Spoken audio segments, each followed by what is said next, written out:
I would be making a comparison between IELTS, PTE and TOEFL. इसके अंदर मैं ज़्यादा डिटेल या उसके एग्ज़ाम के फॉर्मेट पे नहीं जाऊंगा.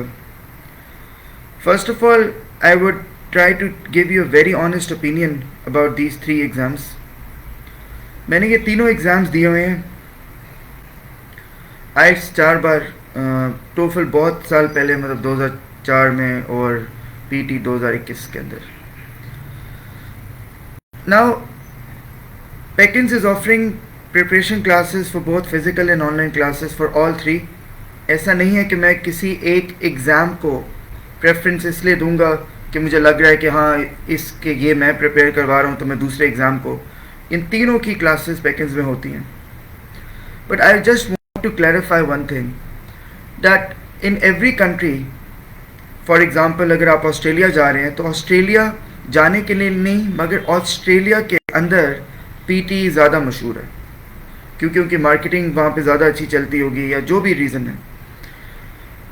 UK और कनाडा में लिए IELTS बहुत ज़्यादा सिग्निफिकेंस रखता है, ज़्यादा इम्पॉर्टेंट है. And if it is for America it is going to be TOEFL. और बाकी जो कंट्रीज़ हैं, यूरोपियन कंट्रीज़ हैं, उधर भी IELTS के ज़्यादा सिग्निफिकेंस है. अब प्रॉब्लम यहाँ पे ये आई कि बाहर जो लोग जाते हैं वो बहुत मेहनती, पढ़े लिखे और ऑनेस्ट लोग होते हैं.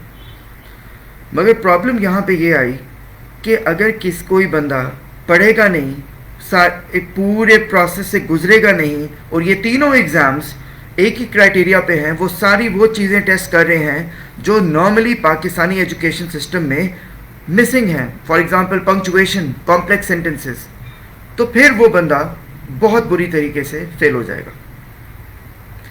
अब यहाँ पे जो प्रॉब्लम आई कि IELTS पहले सबसे ज़्यादा मशहूर था, ज़्यादातर लोग अमेरिका नहीं जा रहे होते तो TOEFL फुल ब्राइट स्कॉलरशिप के लिए या रेयर केसेस के ऊपर TOEFL की प्रिपरेशन होती है. जब कोई बंदा जा रहा था तो उसको अवेयरनेस ये नहीं दी जा रही थी कि अगर आपने PT का भी एग्ज़ाम देना है तो आपने पढ़ के देना है. ये नहीं है कि ये एग्ज़ाम कोई बहुत आसान है, ये कोई मैनेज नहीं हो रहा एग्ज़ाम. ऑक्सफर्ड या लैंग्वेज सर्ट, जब कोरोना के दिन थे ना, तो लैंग्वेज सर्ट का एग्ज़ाम और ऑक्सफर्ड, ये सब में चीटिंग हो रही थी मैसिवली. तो अब उन्होंने भी इसको रोक लिया. डीलिंगो में भी चीटिंग हो रही थी. उन्होंने इन सारे एग्ज़ाम्स के ऊपर वो सारी चीज़ें वापस डाल दी. जब कहते हैं ना किसी फील्ड के अंदर इन्वेस्टर आ जाए, इन्वेस्टर बेसिकली कहा जाता है वो लोग जो बेसिकली फ्रॉड करने आते हैं. वो डॉलर में आएंगे तो डॉलर को 150 से 270 पे ले जाएंगे. वो प्रॉपर्टी में जाएंगे तो वो 50 कनाल की ज़मीन की 500 कनाल की ज़मीन बेच देंगे. जब वो कंसल्टेंसी में आएंगे तो वो डन बेसिस लेके आएंगे, डन बेसिस चीटिंग करवाएंगे, बैंक स्टेटमेंट में लेके आएंगे, तो उस फील्ड को बर्बाद करके निकल जाएंगे.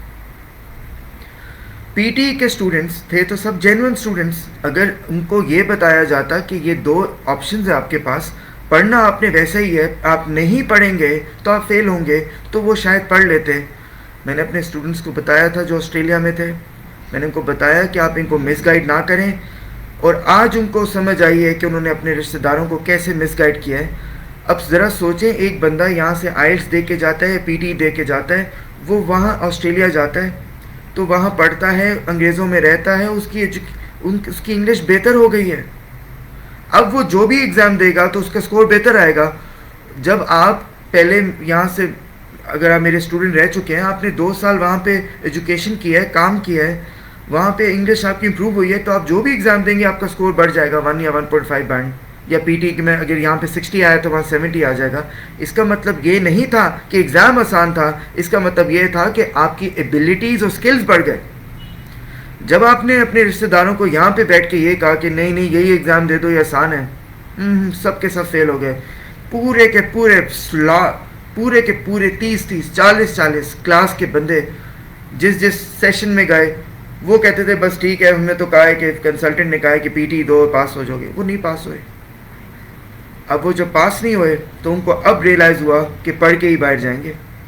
उनको ये चाहिए उनको आपका माइंड, आपका डेडिकेटेड इंसान चाहिए. उनको कोई इंटरेस्ट नहीं है इस चीज़ में कि आपके पास कितना पैसा है या नहीं है.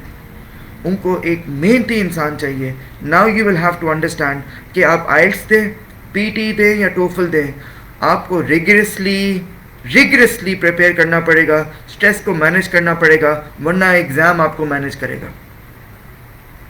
اگر آپ کو پریشانی کی عادت نہیں ڈلتی, اگر آپ کہتے ہیں کہ کلاس بڑی آسان ہو, آرام آرام سے اسپون فیڈنگ ہو رہی ہو, تو پھر آپ سے کچھ نہیں ہوگا. آپ کے ایگزام والے دن وہ اسٹریس ہوگا. اگر پریپریشن میں وہ اسٹریس مینیج ہو گیا تو ایگزام والے دن کوئی اسٹریس نہیں ہوگا. Okay, thank you.